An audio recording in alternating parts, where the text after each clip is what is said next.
This podcast is intended and contains general information on financial strategies, investments, and products only. Whilst Luke and I are both licensed financial advisors, we don't know your personal circumstances, goals, or objectives. We highly recommend that you reach out to your financial advisor or investment professional to discuss any of the topics that we've covered today before taking any action. Our full disclosure, copies of our financial services guide, and additional information about Seneca Financial Solutions and Bold Wealth can be found in the show notes. Hello and welcome to another episode of Wealth and Toil. My name is Luke Laretive. I'm an investment advisor at Seneca Financial Solutions. I'm here today with my partner in podcasting, the man from Tasmania himself, the mustached assassin of Hobart, Dylan Pargiter-Green, DPG. Hello, mate. Luke the Duke. That's what they call you today. For everyone that's watching on YouTube, Luke has a very nice suit on, despite working from his Torquay office. I reckon he probably has board shorts on the bottom half. But I've actually got tracksuit pants on. It's very cold here. But it's a beautiful sunny day. Tasmania, people complain. It's 17 degrees, sun's out. I might go for a dip. Mate, I was in the drink this morning. It's been the surf down here has been pumping this week, so I've been getting very active of a morning. My arms are about to fall off, and feeling good after a few days in the salt water, in the brine. Just very good. Brining myself. Fully pickled. Fully pickled. And the good kind, not the Friday night kind. No, we'll get into that on Friday. Don't worry about that. Cool, mate. I think we've got an interesting topic to talk about this week. I think it's been the listeners might think otherwise, but we think it's interesting. Look, it's interesting for everybody that has ever been told that they should have a defensive portion in their portfolio, and wonder why. Scoffed at the 3.5% rate of return that they have been told they should expect from that portion. I think, all talk about the specifics aside, having a well-balanced portfolio and having defensive elements is very, very important. But these parts, I don't think they get talked about very much. They're not shiny. They're not pretty. They're complicated. Not very sexy. Yeah. So we're going to talk about fixed interest and different types of fixed interest. We're going to talk about the ways in which that part of a portfolio makes money, and why it's important to have it in there, and also talk about the different types of risk that you sort of have within those portfolios, and sort of expectations of outcomes, investment outcomes, and then volatility and things. So I'm going to throw a fair bit to you, mate. Being the man in the investment seat, and you've dressed up for it, as I've said, so that's nice. Only the finest for you, DPG. So I think to start with, let's start brass tacks. What is the fixed interest part of a portfolio? Tell us about what it is, what it's generally made up of, and how it provides return for investors. All right. Long story short, fixed income is essentially so that, if you're a company and you've got a balance sheet, that balance sheet will have, two components on it. It'll have three components on it. It'll have assets, the stuff that, they're a part of the business that you use to generate a profit. It'll have liabilities, which is like debt, among other things. And it'll have, at the end, shareholders' equity. Now, when we buy shares in a company, we're buying into the equity of the business. We're buying a stake in the company, and our returns are not guaranteed. If that business goes into liquidation, we will most likely end up with nothing back. However, donuts. However, if you were a creditor or you lent that company money, same company that went bankrupt, they would sell the assets, and any residual value would go to returning the loan or part of the loan that you have made to those people. By the same token, if you're a lender and you've got a senior secured loan with a company, they have to make those coupon payments, those interest payments to you, in line with the agreement every month or quarter or half or whatever they may be. And if they don't, you can put that company into default, start an administration process, and get your money back and get your interest owed. If the company decides to not declare a dividend as a shareholder, an equivalent payment, you can't do shit about it. It's management's decision, and there's nothing you can do or say apart from try and vote out management at the next AGM. There's a really important, I think, accounting principle there that I think maybe lots of people don't know, which is your debtors have to be paid before your equity holders. So if you have debt as a business and you close up shop, even if it's by choice, you still have to pay all your debts before you take a profit. And that's the you same. take any money out yourself as an equity holder. Yourself. Yeah, that's right. Can I? So that is the. You can, if you want to have a look at visual version, just Google, stylized capital structure, stylized corporate structure, and it will come up, and you'll be able to see a pretty little triangle, and that's what you learn in uni. So I think you're supposed to learn in uni, Dill, but we'll put that to one side. Okay, so what does fixed income do? So fixed income is when you're making loans, essentially, to all kinds of weird and wonderful people. But essentially, rather than buying shares in the business, the equity part, you're making loans. So how are what's it good for? Well, generally, historically, bonds have been less volatile than shares. Now, there's a few reasons for that, but it's along the lines of what we just discussed, in the sense that your payments are, a large part of your return is generated from payments that companies have to make. It's not a choice; they don't get to choose to pay their interest payments or their coupon on their loans. They do have a choice whether they pay dividends or not. The second reason that bonds provide you with a more stable series of returns than otherwise expected from equities, and they also provide, or historically have provided, a degree of negative correlation to equities, or low correlation to equity markets. And what that means is, if the equity market falls 10%, the bond market might not fall. It might only fall 3 or 4%, or it might go up 2%. Depends on where we are in the cycle, and what the hell's going on in the world. And for context, bonds in this sense is the debt that we were talking about before. Bonds sort of covers a whole range of different forms of debt. A bond's just a piece of paper that says it's an IOU, it's a glorified IOU. It's a debt. Right? It's a debt, right? But because we're in finance, we like coming up with new names for different things that don't really mean anything. Well, but I mean, a bond, literally, it's a bond between two counterparties, right? So that is literally, I'll do this and you do that type stuff. So it's as old as money.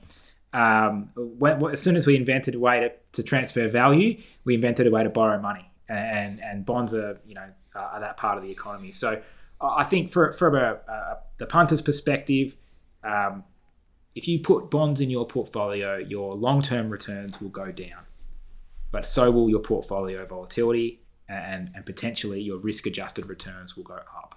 Now, that's not always the case, and certainly in recent history, if you've got a big bunch of recency bias stacked on top of your thinking, then you're going to be like, bonds, I'm never going to invest in a bond in my life. I would argue that is not a sensible or rational way to think about bonds and to think about fixed income. It has been an exceptional performer for a long time, and particularly it's got an ability to sometimes generate positive returns when traditional shares don't.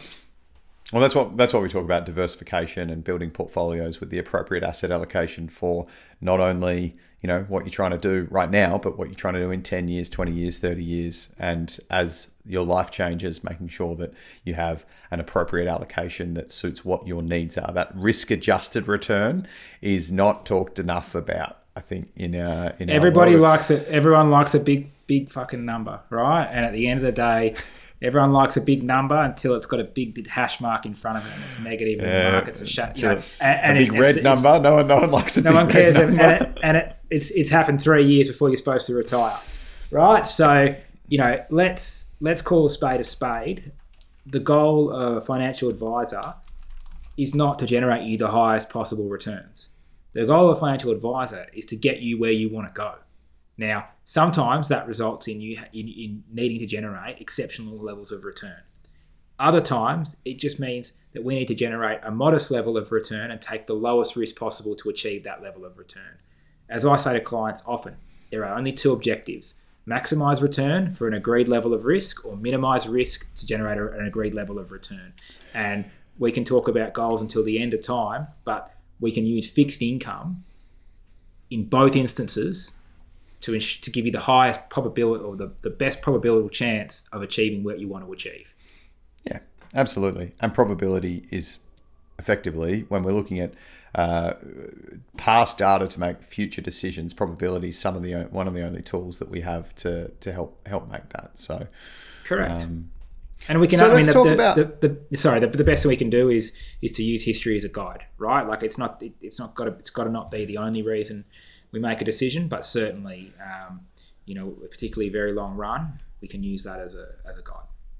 Yeah, past performance is not an indicator of et cetera, et cetera, et cetera. Correct, mundo. So how do bonds how do bonds actually make money, or how does this debt make money? There's three key ways in which it makes money, and people get very confused around capital growth in that market and income and the coupons and things like that. So let's talk about each of the sort of three ways in which these strategies make money, and then we'll talk a little bit about the risk and how they sort of come together in a portfolio. Same as anything else. There's capital growth, and then there's income. So the income part, rather than being a dividend, is a coupon payment. And so a coupon payment might be, it's the interest that you pay every month on your mortgage. So that to the bank is a line of income. It might be the term deposit rate that the bank pays you every month. A coupon on your term deposit. That's the interest rate. It might be if you lend money to a property developer, it might be the value of the interest that you receive back while they're borrowing that loan on the drawn amount. So it's not complicated, and people love talking about yield because it's seemingly black and white. It's either a 7% yield or it's a 10% yield or whatever the number is. So that's coupon, interest, yield, all the same. What determines the price of a bond? Well, part of it, a lot of the value comes from the value of the coupon, but a 5% interest payment in a zero rates environment is different to a 5% interest payment in a 10% interest rate environment. And so that sensitivity to changes in rates is called duration. It's a particular calculation that you tot up all the cash flows and whatever, forget about the math. But the point is that the sensitivity to interest rates determines some of the capital gains or losses that you'd make from a given point in time on a particular bond contract. The other thing, like a term deposit, generally speaking, is the longer you go out, the higher the interest rate. Not at the moment, but the longer you go out, the higher the interest rates.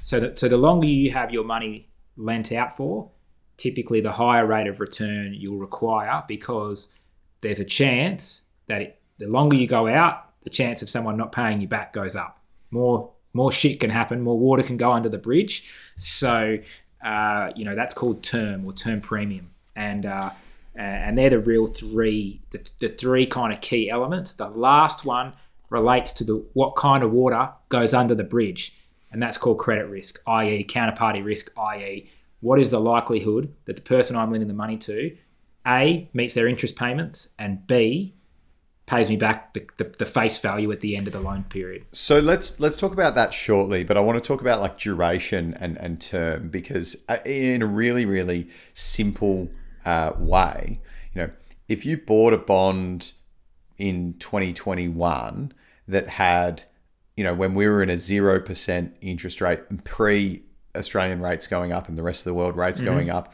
in some places in the world rates were negative, which is insane to think about going back, right? But if you were to buy that then, right, now that we're in a higher rate environment, what's happened? Okay, so the interest payments have not changed. Let's be clear.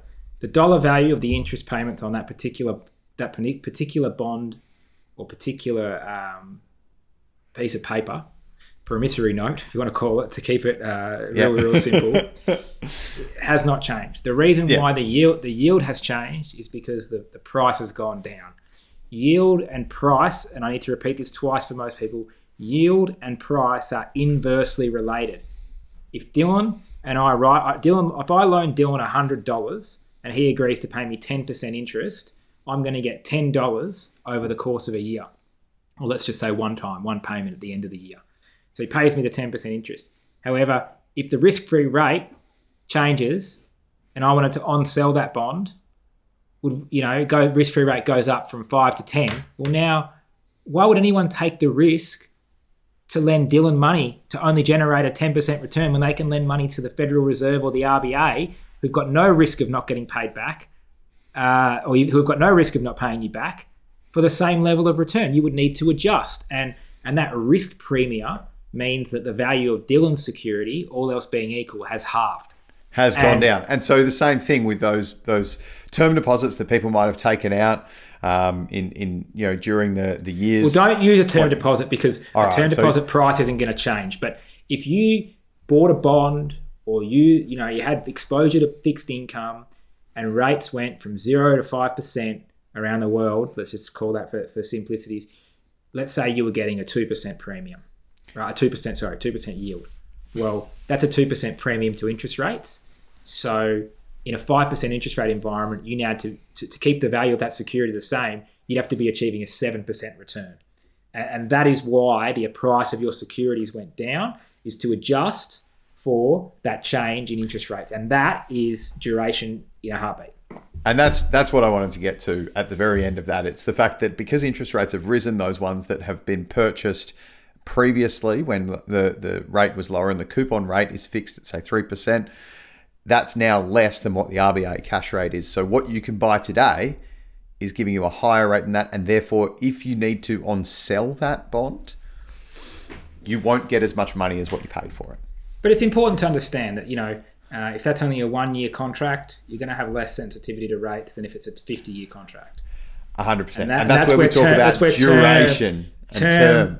Term comes into. There's a thing called modified duration. It's too technical for the Wealth and Toil podcast. But if you want to go and have a read on Investopedia about modified duration, that will also cover off similar topics.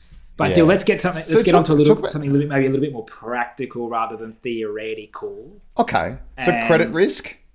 Yeah, credit risk. That's a good one.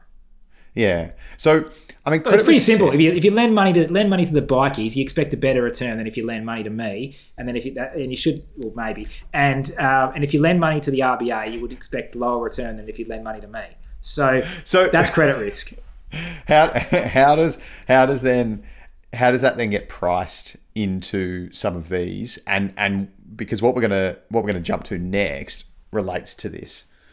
So how do you price credit risk? Well, there's a lot. How do you price credit risk? It's like saying, how do you price earnings risk? All right. Well, how do you price credit risk? Look, we don't buy direct bonds anymore, right? Like I'm done with my bond manager days. It's not what I'm good at. We focus on equities. We focus on Australian equities, and then we run these multi-asset portfolios for people to invest in bonds and fixed income with specialists who do that. The way that they price credit risk essentially is they model the cash flows for the business, and they use probabilities to try and figure out what the likelihood or not likelihood of them getting paid back, and they run scenarios, and this is generally done at a bond issuance level when a bond's going to be issued, and then the market will bid for those bonds, and it's normally like an IPO. You have a book build process. It's the same when you're doing a big bond issuance. There'll be a book build process, and it relies on things like ratings agencies to do some of that work. It is a little bit more complicated than just straight equities because there's different types of loan contract that can alleviate credit risk. You can have asset backed, you can have not, senior secured relative to existing debt. There's lots, mezz. There's lots of different things that you can do. So I don't want to pretend like, we need to explain all of that, because at the end of the day, you're just going to buy a managed fund which sorts out most of that stuff for you. I think that is beyond the scope. But all you need to know, I suppose, as a punter at home, as a client, as an investor, as a prospective client, is that one, these sort of investments can help you diversify, manage risk in your portfolio, and particularly, allow you to generate positive returns in periods of volatility in equity markets. Second, is that what you're doing is, rather than just buying shares in companies, you're loaning money typically to companies, and that you can generate return from both interest payments from those loans, and also the market value of those securities in the event that credit risk goes down, the company improves in quality, the loan period starts to get less and less, the interest rates go down.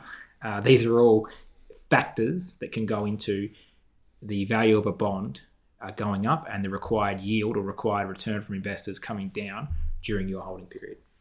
Yeah, okay. But I mean, all of that considered, like you said, most of the time you're not going to go and do this directly yourself, and you're going to buy a managed fund, and all of that's going to be taken into account. Do you know why people don't do this directly, Dill? Because it's hard. Because you can, right? You can do it directly. Like I can buy a bond tomorrow. But the reality is why people don't, and generally speaking, is because minimum ticket size generally is 500 grand. Yeah. It's bonds are targeted at institutional investors. I mean, let's just pretend. I mean, why would you as an investor, even if you had a $50 million portfolio, like you wouldn't want to put 1% of your money in one bond. You would want a portfolio of like 60 to 120 bonds with the average fund manager. You want to diversify that risk, right? So that credit risk. So I think that, and then managing 120 different bonds, it's too much. Yeah, it's a lot of work to do for what is a relatively smaller absolute return. So I think that it is the best way for everyone to invest is going to be via an active manager, and certainly that's what we try and help people do at Seneca. Well, that I mean that's what we do as well, right? Like we're buying into managed funds that have different types of strategies, and this is probably the final part of this is that there's a fairly broad range of strategies that you can invest in, whether it be simply going out and buying a fund that just does Australian bonds and focuses on the Australian market, looks at the duration, the coupon, and the term within bond market. even in that deal, even inside that Australian bond product, like a diversified Australian bond product, they're going to have exposure to Australian government bond, state debt. Yeah. Semi-government, like your local municipality or Stirling City Council or whatever, debt. They're then going to have big corporate debt. They're going to have mid-cap debt. They're going to have private business debt. Like these are all parts of a portfolio of Australian bonds. So I think that it's just because it's a geographically constrained strategy doesn't necessarily mean that you don't have a diverse range of credit exposures and a diverse range of term exposure. So perhaps a better way of saying that, because there are also funds out there that only buy government bonds, or there's funds out there that only buy, certain, like the very low risk, long term, or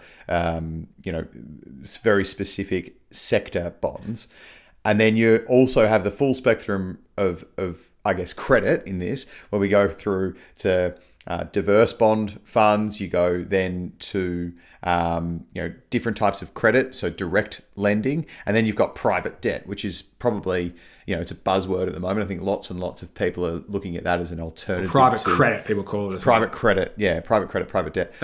No one uses debt because everyone thinks debt's bad, so they always use private credit. Yeah, because it's a positive on the balance sheet. Then I guess it's a credit. It's a credit to our account, not a debt. Yeah. It's still a loan.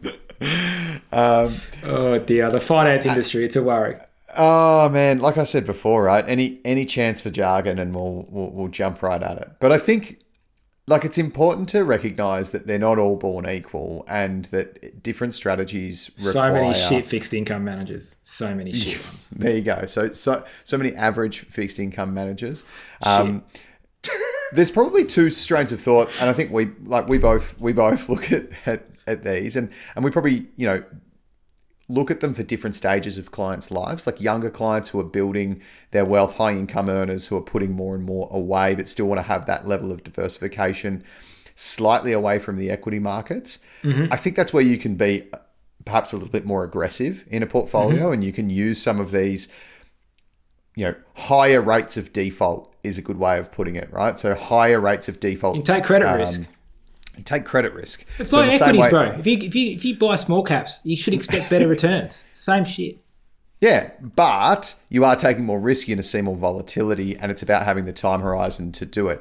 later on in life, depending on the stage of your life, and this is where some of the older, retired clients who are drawing down on their wealth have been stung, I think, over the last 4 or 5 years with bond rates being not particularly good on a coupon front, Well, and I then mean, also you taking find a me- bit of a dip in capital value as well as the interest rates have gone up. Fastest acceleration in interest rates globally synchronized in history. Let's not pretend that is insignificant.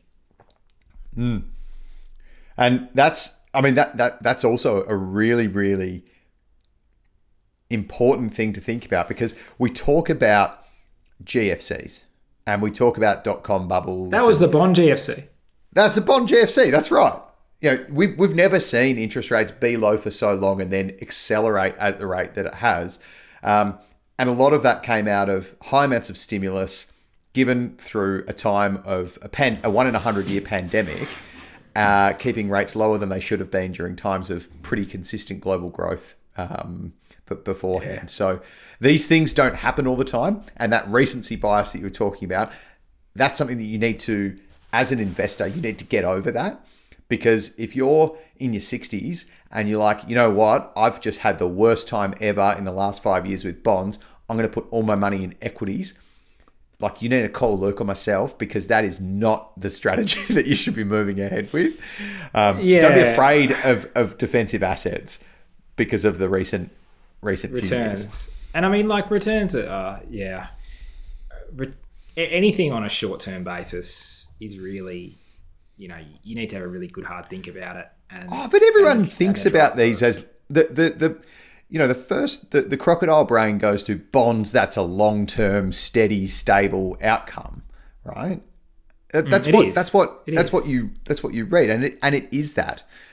But unlike equities, where you talk about it, and I think we talk about it in the fact that equity markets are volatile, they go up, they go down, blah, blah, blah.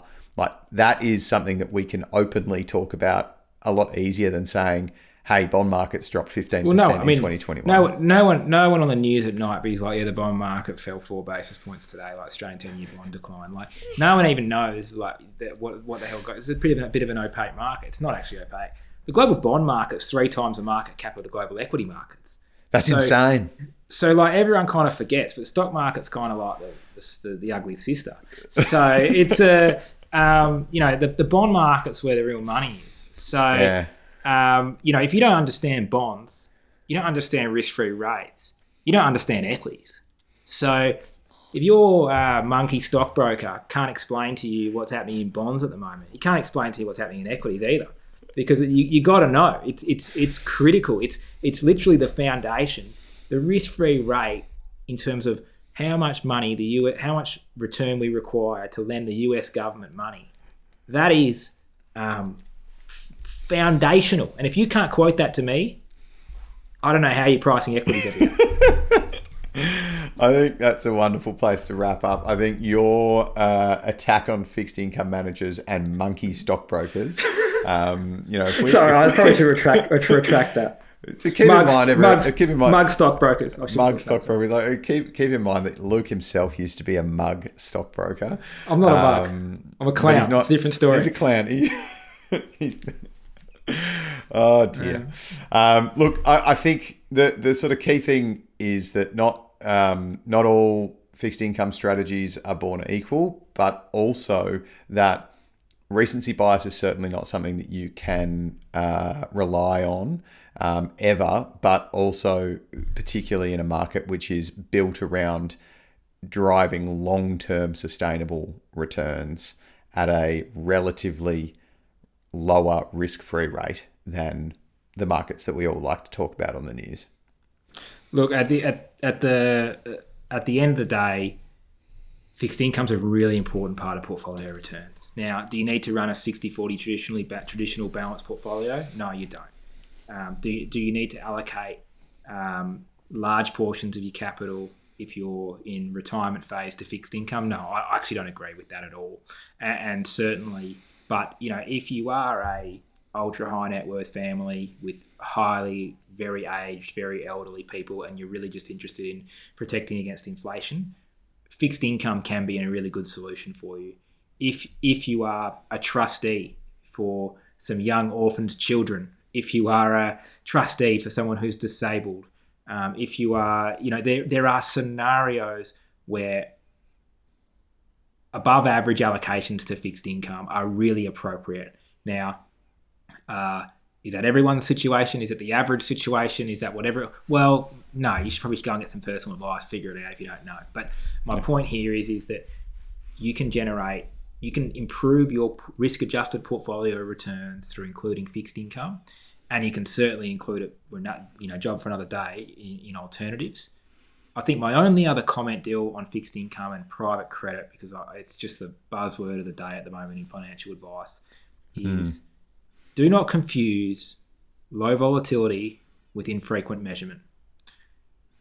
It's the same thing in property, and it's the same thing in private markets, equity and debt, is that if we put a digital readout of the value of your property on your letterbox and everyone else's letterbox, the value of your property would change every minute of every day. The reality is you feel safe owning that property because you measure the value of it so infrequently. You don't see the volatility. It does not mean it doesn't exist. By the same token, when you invest in private markets, or like the Australian supers of the world, invest in all these private assets, you only have to value them once a year. And guess what? If that. So guess what? You don't see the volatility. You don't see the changes in interest rate expectations. You don't see the change in people's free cash flow valuation. You don't see it. So therefore, it's the reality is you feel ignorance is bliss. And I would just encourage people. I've got no issue with private credit. I've got no issue with investing in it. I've got no issue with private equity. I'm not slandering it at all. All I'm saying is that when people start quoting you volatility figures on private assets or start quoting Sharpe ratios at you, like Australian Super like to throw around, it's total fugazi. Total fugazi. Yeah. I think the letterbox price indicator thing, I'd love that to be referenced somewhere as if all of the private owned assets by all of our big super funds in Australia had a little letterbox on the front of it with a little price tag on it, I think we'd have a very, very, very different ad being shown on TV each year or each Friday night during the footy. Look, that they will argue that they're mark to market and they get valuations regularly and blah blah blah. I'm not disputing the valuations. I'm not saying that these aren't accurate. I'm not making any comment about that. All I'm saying is that investors need to be aware that when you measure something infrequently, it doesn't mean it's not volatile. When you buy a big commercial shed and then you compare it to your share portfolio, just because the share portfolio is down at the moment does not mean the commercial shed's not down, but you just chose not to get that valued every day. 100%. Imagine if you can't have liquidity. You can't have liquidity and not mark to market pricing. You've got to pick your poison here, bro. Imagine if you had just the 1st of January every year is when you got the market valuation data. Like, you would have ignored COVID altogether. Correct. The year of 2020, when markets fell 37% in February 19 to March 23, that just would have been gone. It would have been a blip. No one would have known, because by the time of January came around, the markets were down about 1.5-2%. And I was just on the call on Ausbiz. We were just talking about it before, but I did the Ausbiz call for an hour with Henry Jennings, and we're talking about Dexus. And the Dexus share price reacts to office valuations a lot quicker than the valuations that come out released by Dexus. So the market's trying to guess all the time what the future's going to look like. And so I think we need to be aware of that. We need to understand that private markets are not free of volatility. They are simply infrequently measured. And it's an important consideration when you're thinking about property or other private real asset classes to not only consider volatility that you can measure, but actual asset volatility. And you should also think about that when you buy a company on the ASX 100%. Or any other exchange around the world. Absolutely. Mate, let's wrap up. Love you and leave you. That was good. You like that? I like that. I feel like I learned something. I feel informed. Can I do a quick plug for the Seneca products? For the quick, go on Luke's website and look at the Seneca products. Yeah, so there's two good products there that in fixed income where we take all of these stuff you just learnt, you can throw it in the bin. All you do is you go and buy the defensive income strategy or the aggressive income strategy at Seneca Financial Solutions, senecafs.com.au, and you can pretty much get all of the smart stuff that I know and all the investment committee, all of our years of experience. We figure out what managers to buy in each one of those asset classes, and away you go. Dish is done. They've got, I think, about, don't quote me, 7 and a 9 point something % running yield on the both of them, on each one at the moment. Defensive income only invest in investment grade bonds. So that's, top companies who've got very low chance of not paying you back historically. And then aggressive income, a few more spicy loans in there. But you get a nice souped up yield and feel good about having a nice high returns. So pick your poison, but I think bit more spicy. Well worth a look. Well worth a look. We love them. They're there for a reason. Have a ripper rest of the day. You too, brah. Good to see you. Speak soon. Bye bye. Bye, mate.